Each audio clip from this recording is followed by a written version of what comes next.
우리 어린이주를 맞아서 한번 옆에 사람 축복할까요? 축복합니다. 좀 더 많은 말을 하고 싶은데 다들 잘 어색해서 못 하시더라고요. 그래갖고 했습니다. 감사합니다. 참고로 저도 어린이주의라서 뭐 큰 차이 없겠지만 정장은 안 입고요. 이렇게 했습니다. 오늘 장면 짧죠? 3절인데요. 사람들이 어린이들을 데리고 예수님께 오는 장면입니다. 보면 13절 보면 손을 얹어서 기도하여 주시기를 바랬다. 부모님이었을 확률이 크겠고요. 부모님이 아닐 수도 있겠죠. 어쨌든 아이들을 데리고 예수님께 온 겁니다. 예수님은 어떤 분이신가요? 우리 머리로 잘 알지만 그 당시를 조금만 생각해 보면 정말 굉장한 사람이 나타난 거예요. 그 사람들의 시각으로 막 병든 자가 낫고 안진배가 일어나고 눈 못 보던 자가 보는 일이 이 예수님이라는 분을 통해서 이루어지기 시작한 겁니다. 그걸 보았던지 그 소문을 들은 사람들이 아이들을 데리고 예수님께 온 거예요. 저도 이제는 부모님이다 보니까 좀 더 넓게 생각을 하게 될 텐데 그냥 이 아이들을 축복해 주기를 원하는 마음으로 왔을 수 있죠. 특히 그 당시의 전통은 아이들이 이 랍비 선생님들에게 축복받는 이렇게 안수 기도를 통해서 축복받는 시간이 있었습니다. 이스라엘 사람들은 하나님이 복 주신다라는 생각을 강하게 믿고 있었으니까 제사장들이 이렇게 안수했던 것들을 생각하면서 그런 마음으로 왔을 수도 있고요. 아마 아이들 중에 아픈 아이들이 있었을 수 있겠죠. 저도 제 아이가 조금만 아파도 오늘도 아침에 콜록콜록 하는데 걱정되더라고요. 교회도 걱정도 되지만 근데 아이들이 아마 아픈 아이들도 있었겠죠. 그 아이들이 낫기를 바라는 간절한 마음으로 또 이렇게 왔을 수도 있겠죠. 그런 장면인데 여기서 어린아이는 파이디온이라는 단어가 쓰이는데 갓난아이에서부터 10대 이전의 아이들이라고 합니다. 그러니까 되게 다양하겠죠. 저 아이들로부터 해서 10대면 우리 뭐 루이 이런 애들 그죠? 까지. 그런데 이렇게 사람들이 아이들을 데리고 왔는데 어떤 장면으로 이어집니까? 제자들이 아이들을 꾸짖습니다. 혹은 아이를 데리고 온 사람들. 성경에 보면 그들을 이라고 표현되고 있습니다. 그들을 꾸짖었다라고 표현되는데 헬라어를 보면 이게 두 가지를 다 포함해요. 아이들일 수도 있고요. 아이들을 데리고 온 사람들일 수도 있습니다.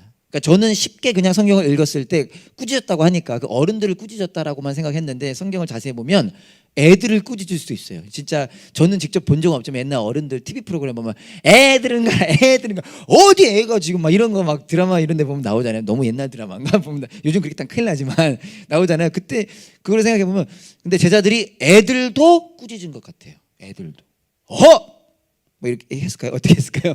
했을 것 같아요. 제자들이 그들을 꾸짖고요. 마태복음은 안 나오지만 마가복음에 같은 장면이 기록되어 있는데 마가복음에 보면 그렇게 꾸짖는 제자들을 예수님이 꾸짖습니다. 우리 마가복음 10장 14절을 볼까요? 그러나 예수께서 이것을 보시고 노하셔서 제자들에게 말씀하셨다. 어린이들이 내게 오는 것을 허락하고 막지 말아라. 하나님 나라는 이런 사람들의 것이다.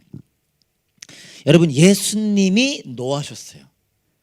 우리와는 다르죠. 완전한 인간으로 오셨지만 완전한 신이신 예수님, 그 사랑의 그 핵심인 그 예수님이 노하셨습니다. 즉 이것을 기록하고 있는 목적이 뭐죠? 이유 중에 하나는 뭘까요? 이게 예산 일이 아니라는 거죠. 예수님이 노하셨다. 그만큼 중요한 부분이 아닐까. 즉 이렇게 저는 해석할 수 있다고 생각합니다. 지금 제자들이 아주 중요한 것을 모르고 있거나 지금 제자들이 아주 중요한 것을 놓치고 있다는 것입니다. 그리고 그 모습이 우리의 모습일 수 있다는 것입니다. 즉 우리로 하여금 중요한 것을 이미 알고 있다 손 치더라도 다시 기억하게 하시는 장면인 것입니다. 오늘 본문 다시 보여주시면 선생님 바쁘신 계속 감사해요. 제자들에게 노하신 후에 본문 14절에 보면 이렇게 말씀하십니다. 어린이들이 내게 오는 것을 허락하고 막지 말아라. 하늘나라는 이런 어린이들의 것이다. 이게 오늘 핵심이죠. 어떤 의미일까요? 이미 모르는 분은 알게 되고 이미 아시는 분들은 제대로 알게 되는, 더 깊이 알게 되는, 정말 살아내는 저와 여러분 되기를 간절히 소망합니다. 오늘 두 가지만 간단하게 기억하면 좋겠습니다. 두 가지만. 첫째, 하늘나라, 다른 말로 마태복음만 하늘나라라고 표현하죠. 마가복음, 누가복음, 요한복음은 하나님 나라라고 표현하는데, 하나님의 나라는 이런 제목이 어린이들의 것이었잖아요. 어린이들의 것이다라는 거예요. 더 쉽게 말하면 하나님이 주시는 은혜는, 더 쉽게 하나님의 사랑은 모든 사람을 위한 것이다 라는 의미입니다. 뭐라고요? 하나님의 나라는 어린이들의 것이다 라는 의미는 하나님의 나라, 하나님의 은혜, 하나님의 사랑은 모든 사람을 위한 것이다 라는 의미입니다.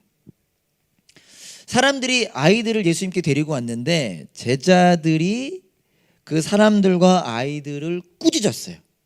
꾸짖은 이유가 무엇일까요? 너무 간단하죠. 어린이들이라서 꾸짖은 겁니다. 어린이들을 데리고 와서 꾸짖은 거예요. 우리는 지금 그렇게 느낄 수 없는데 그 당시 상황에서 어린이라고 하는 존재는 어떤 존재였느냐?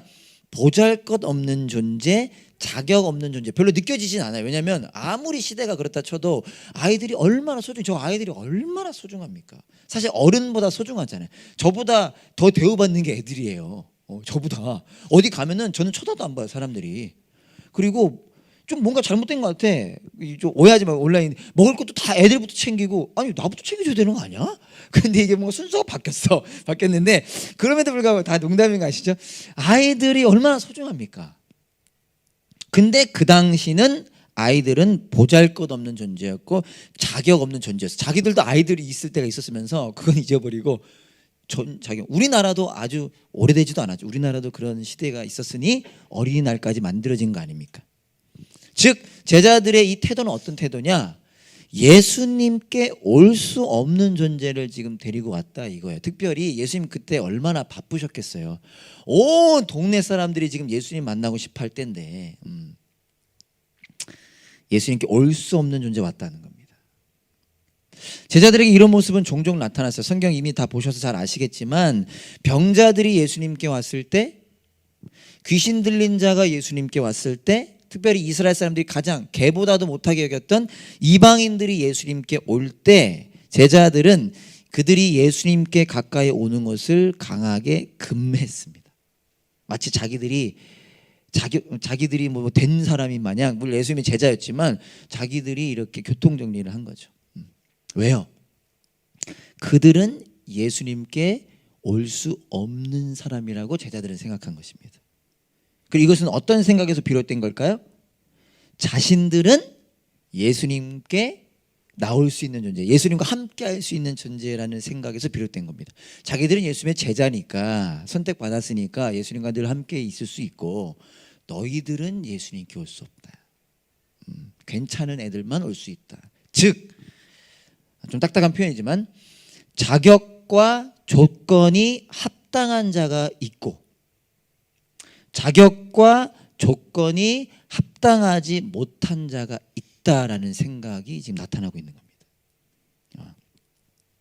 이것은 그 당시에 만연한 모습이었어요. 특별히 이스라엘은 하나님께서 복의 통로로 세운 존재 아닙니까? 이스라엘이라는 나라를 통해서 모든 사람에게 하나님이 어떤 분인지를 나타내기 위해서 부름받은 존재잖아요. 그러나 그러한 이스라엘 사람들, 특히 그들 중에 종교 지도자들이라고 하는 사람들은 그 하나님의 은혜를 깨닫지 못하고 어디에서 무엇을 하건 선을 그었습니다. 우리는 자격 있고 너희들은 자격 없다. 특히 이방인들을 가리켜 너희들은 개보다 못하다라고 표현할 정도로 그들의 자격과 조건을 나누었다라는 거예요. 그러니까 예루살렘 성전도 그렇게 다 나누지 않았습니까? 그 모습을 보신 예수님께서 지금 화를 내시는 겁니다. 아주 강하게 감정적으로 반응하는 헬라 단어가 쓰여졌거든요. 이 화는 어떤 화냐? 단지 제자들을 꾸짖는 화가 아니라 그렇게 제대로 알지 못하고 있는 제자들의 그 생각, 그 개념, 그 기준에 대한 노인 것입니다. 즉 제자들 자체를 나무라기보다는 너희들 지금 잘못된 생각을 가지고 있구나, 너희들 잘못된 태도를 가지고 있구나 라고 말씀하고 계신 것이죠. 그리고 그 예수님께서 말씀하십니다. 어린이들이 내게 오는 것을 허락하고 막지 말아라. 하나님 나라는 이런 어린이들의 것이다 라는 것입니다. 하나님의 나라, 더 쉽게 말하면 그냥 우리 예전에 어르신들을 비롯해서 자주 우리가 사용했던 단어죠. 천국이라고 생각해도 좋고요. 더 정확하게는 하나님과의 관계, 흔히 우리가 구원, 영생이라고 표현하잖아요. 죄 용서받고 하나님 안에 들어가 보이지 않지만 이 세상 만물을 만드시고 나를 창조하신 그 하나님 안에서 하나님과 함께 살아가게 되는 것, 그것이 하나님 나라잖아요.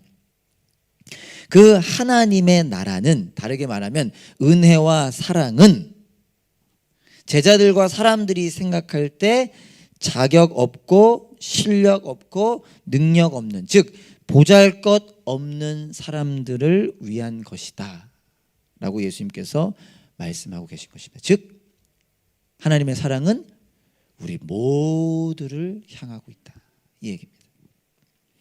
여러분, 어떻게 하면 구원을 받습니까? 어떻게 하면 구원받죠? 예수님 믿으면. 지난주 우리가 통합예배 드렸는데 그때 함께 신나게 찬양했죠. 돈으로도 못 가요 하나님 나라, 힘으로도 못 가요 하나님 나라, 거듭나야 가는 나라. 저 혼자 신났습니다. 하나님 나라. 그 다음 마지막 결론이 뭐죠? 믿음으로 가는. 시컷 불렀는데 다 까먹었어요. 주일학교 때 다 불러놓고서 이 교회들이 다 까먹었습니다. 오직 믿음으로만 구원받습니다. 오직 믿음으로만. 하나님께서 예수님을 보내주셨고요, 예수님께서 우리 죄인들을 위하여 십자가에서 죽으시고 부활하셨습니다. 그 사실을 믿으면 구원받는데, 그 믿음은 누가 주시는 거예요? 내가 갖는 겁니까? 내가 갖는다라고 표현할 수도 있지만 시작은 무엇이죠? 하나님이 주시는 거죠. 우리가 먼저 하나님을 사랑한 것이 아니라 하나님이 우리를 먼저 사랑하셨다고 했잖아요. 하나님이 우리에게 믿음을 주시는 거라는 거죠. 즉 그래서 오직 은혜로, 선물이라는 뜻이잖아요. 구원을 받는다는 것입니다. 즉 남자냐 여자냐 상관이 없다는 것입니다. 나이가 많냐 나이가 적냐 상관이 없다는 거예요. 경상도냐 전라도냐 상관이 없다는 것입니다. 대졸이냐 고졸이냐 상관이 없다는 거예요. 부자냐 가난한 자냐 상관이 없다는 것입니다. 괜찮냐 안 괜찮냐 상관이 없다는 거예요. 진짜 상관이 없다는 겁니다.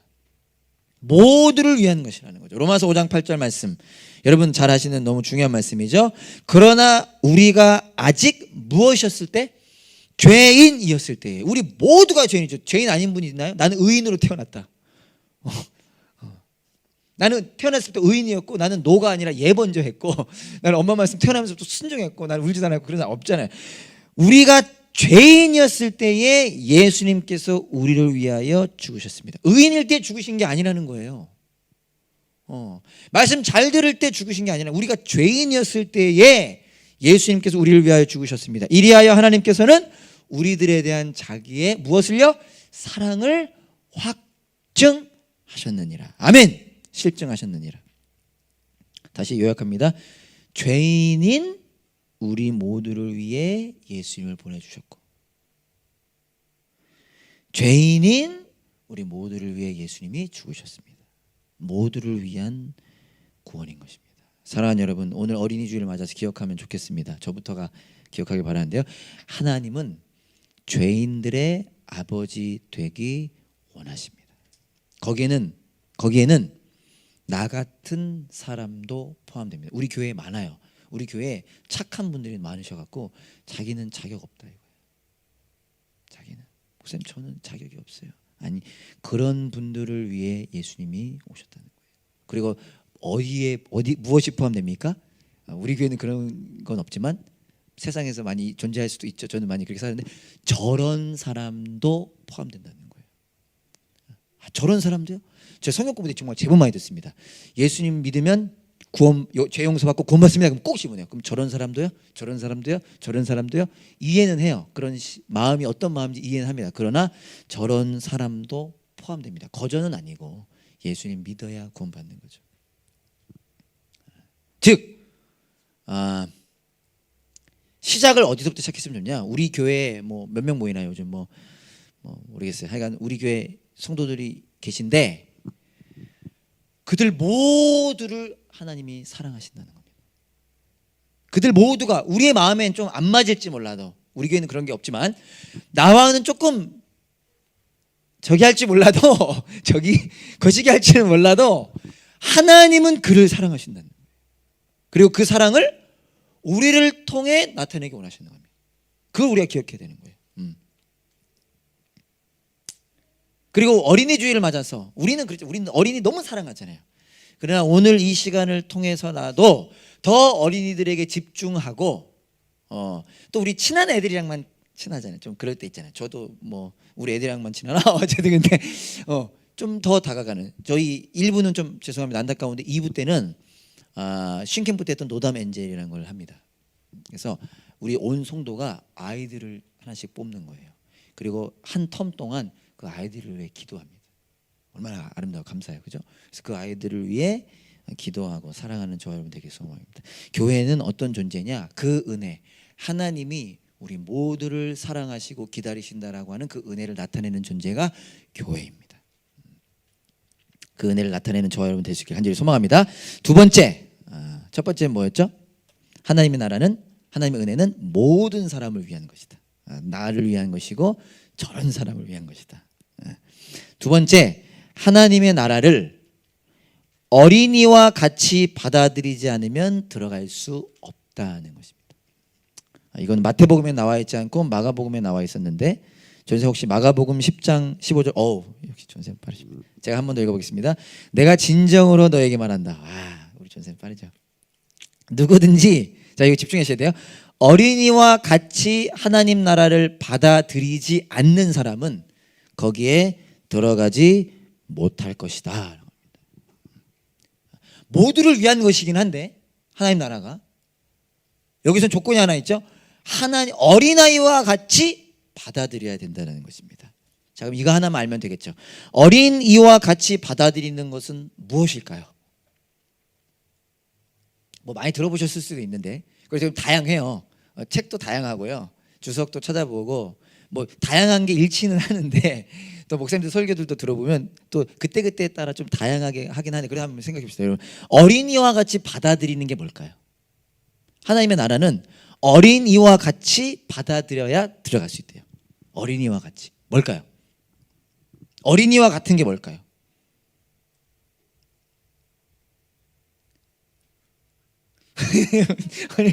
네. 이런 얘기들을 할 수 있습니다. 어린이와 같다는 게 뭘까? 순수한 거. 근데 순수한 건 뭘까? 이제 나중에 이건 좀 더 시간 많을 때 하죠. 그다음에 비슷한 것 같은데 때묻지 않은 거, 의심이 없는 거, 이런 게 다 포함됩니다. 이게 다 포함돼요. 어린이와 같은 게 성경 곳곳에 쓸 때 이런 부분들이 강조되고, 근데 오늘은 이거와 함께 한 가지를 더 기억하고자 싶은데요. 오늘 저와 여러분들이 기억하고 싶은 어린이와 같은 건 뭐냐? 우리 마태복음 18장 4절 한번 읽어보겠습니다. 오늘 본문은 18장 13절부터 했죠. 근데 그 앞에 보면 제자들이 예수님께 와서 하나님 나라에서 누가 제일 크냐라고 질문을 해요. 이제 오늘 준비 못했는데 3절을 먼저 읽어보면, 예수님께서 하나님 나라에서 누가 큽니까? 하니까 어린아이 하나를 딱 데리고 오시더니 말씀하세요. 내가 진정으로 너에게 말한다. 너희가 돌이켜서 어린이들과 같이 되지 않으면 절대로 하나님 나라에 들어가지 못한다. 비슷한 얘기 하시죠, 마가복음 거랑. 그 다음에 4절에서 이렇게 얘기합니다. 누구든지 이 어린이와 같이 자기를 뭐하는 사람이? 낮추는 사람이 하나님 나라에서는 가장 큰 사람이다. 자, 어린이와 같지 않으면 하나님 나라에 들어가지 못한다라고 얘기해요. 다시 얘기하면 어린이와 같아야 하나님 나라에 들어간다고 말씀하세요. 그리고 이어서 하시는 말씀이 마태복음 18장에서 무엇을 얘기하시냐? 여러 특징들 중에 순수할 수 있고 의심 없을 수 있고 깨끗할 수 있고 더러움 없을 수 있고 이런 것도 있지만, 오늘 4절에서 뭘 자기를 낮추는 사람이라고 어린이에 대해 얘기하면서 말씀하세요. 그러니까 오늘 이 본문에서 강조하고 있는 어린 아이와 같다라는 특징 중에 하나는 뭐라는 거예요? 자기를 낮추는 거. 근데 어린이들이 자기를 낮춘다, 되게 표현이 조금 어린이스럽진 않잖아요. 다르게 저는 이렇게 표현해 볼 수 있는 것 같은데, 어린이들이 자기를 낮춘다는 건 뭘까? 절대 의존인 것입니다. 절대 의존. 말이 어렵나요? 절대 지존은 아시죠? 하나님만을 절대적으로 의존하는 것. 어디서 나타날 때? 자신의 무능력함에서 비롯되는 절대 의존. 자, 절대 의존이 뭔지 보여드릴게요. 모두가 다 뒤를 한번 쳐다보실까요? 한번 쳐다보세요. 쟤네들 보세요. 지금 절대 의존하고 있죠. 절대 의지. 여러분 많이 들어보셨을 거예요. 대부분의 짐승들은, 제가 전부 다 나중에 경준이한테 물어봐야 되겠다. 대부분의 짐승들은 태어나서 하루 만에 다 걷는데요. 대부분의 짐승들은 태어나서 다 하루 만에 걸어요. 그런데 우리 아이들은 걷는데 얼마나 걸려요? 우리의 이제 간신히 걸어요. 지금 14개월인데 지금도 많이 넘어지거든요. 1년이 걸려요. 인간이 대단한 것 같은데 혼자 할 수 있는 게 없어요. 오늘도 저 일부 예배 오기 전에 시간 촉박한데 애 밥 먹이고 왔어요. 제가 분유 먹이고 왔거든요. 빨리 먹어라, 빨리 먹어라, 아빠 가야 된다, 늦는다 이러면서 매했거든요. 어찌나 오면서 미안해, 꼭 해놓고서 후회해. 애들이 혼자 할 수 있는 게 없어요. 부모님을 필요로 합니다. 부모가 없으면 어떻게 하냐? 늘 울어요. 늘 찾아요. 배고프면 배고프다고 울고, 응가했으면 응가했다고 울고, 기분 안 좋으면 기분 안 좋다고 울고. 울어서 어떻게, 우는 거의 목적이 뭐예요? 우는 목적 하나, 무슨 짜증이 났을 수도 있고 화가 났을 수도 있지만 결국 궁극적인 울음의 목적은 엄마 와라 이거죠. 아빠도 안 된다 이거죠. 엄마 와라. 엄마가 안아준다고 똥이 없어진 것도 아닌데, 엄마가 안아줬다고 먹는 게 바로 먹여준 것도 아닌데 엄마가 안아주면 끝이야. 물론 안아도 안 우는, 계속 우는 애들도 있습니다. 또 그것도 따지지 마시고요. 우리 애는 안아도 울긴 하는데, 늘 울고 늘 찾는 아이들. 무슨 얘기냐? 하나님의 나라는 어린 아이와 같은 자들이 누릴 수 있다는 의미는 뭐냐? 지금 예수님께서 무엇을 말씀하시느냐? 아이들이 그렇게 절대적으로 의존하듯이 그렇게 하나님을 찾으라는 것입니다. 하나님이 그런 존재라는 사실을 기억하라는 거예요. 그래서 마태복음 산상순에 보면 심령이, 마음이 가난한 사람이라고 나오죠. 늘 배고픈 거예요. 늘 찾는 거예요. 누구를? 하나님을. 애통하는 사람, 늘 우는 거예요. 우리 근세형님 자주 우는데 왜 우는 거예요? 하나님이 아니면 안 된다고 고백하는 사람들. 즉 자신이 붙잡고 있던 것들, 이것들이 자기를 해결해 줄 수도 없다는 사실을 기억하고 그것들을 내려놓고 하나님을 붙잡는 사람들에게 하나님의 그 나라, 하나님의 은혜가 소유되고 누려지게 된다는 말씀을 하시는 겁니다. 이것을 왜 더 오늘 강조했냐? 아이들의 특징이 여러 가지가 있지만 그 앞에 낮춘다라는 의미와 함께 오늘 본문 바로 뒤에 어떤 이야기가 등장하느냐? 부자 젊은이의 모습이 등장합니다. 여러분 잘 아는 이야기죠. 부자 청년이 와서 예수님께 이야기합니다. 어떻게 하면 영원한 생명을 얻을 수 있습니까? 그는 되게 괜찮은 청년이었어요. 모든 거 율법을 다 지키는 청년이었어요. 그때 예수님 뭐라고 말씀하시죠? 너 잘했다. 너 정말 잘하고 있구나. 한 가지만 하면 된다. 네가 가지고 있는 거 팔아서 가난한 자에게 나눠주고 나를 따라라. 그랬더니 부자가 어떻게 하죠? 돈을 포기할 수는 없었죠. 그래서 예수님을 포기하고 뒤돌아 다시 갈 길 갑니다. 이게 바로 등장하는 것은 여러 이유가 있을 수 있지만 대비되는 거잖아요. 부자 청년은 예수님 영생을 누리고 싶어 했음에도 불구하고 예수님이 아닌 돈을 선택했습니다. 왜요? 돈이 더 강력한 거라 생각했습니다. 돈이 의지할 거라 생각한 거예요. 이거 없으면 안 된다고 생각한 겁니다.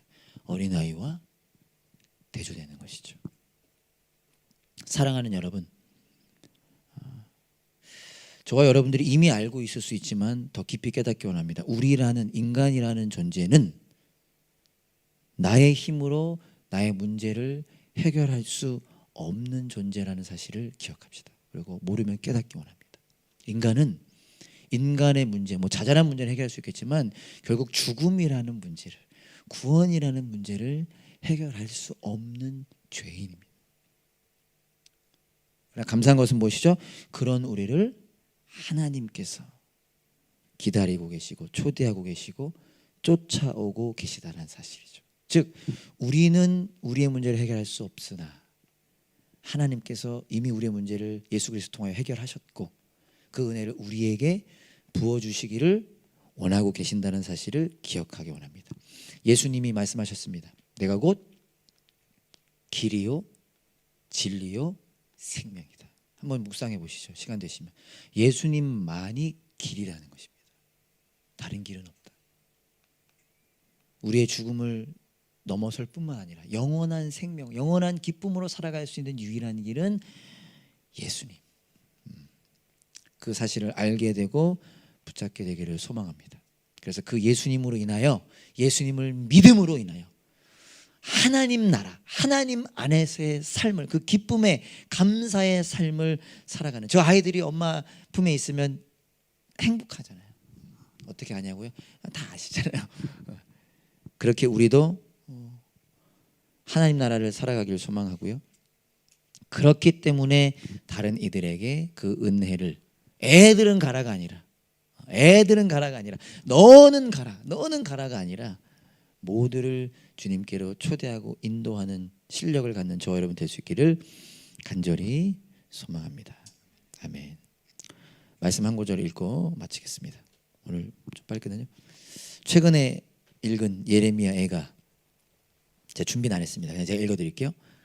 예레미야가 이렇게 고백합니다. 되게 고통 가운데 있었잖아요. 그래서 눈물의 선지자잖아요. 별명이. 맨날 울었어. 근석이보다 훨씬 많이 울은 것 같아요. 예. 근데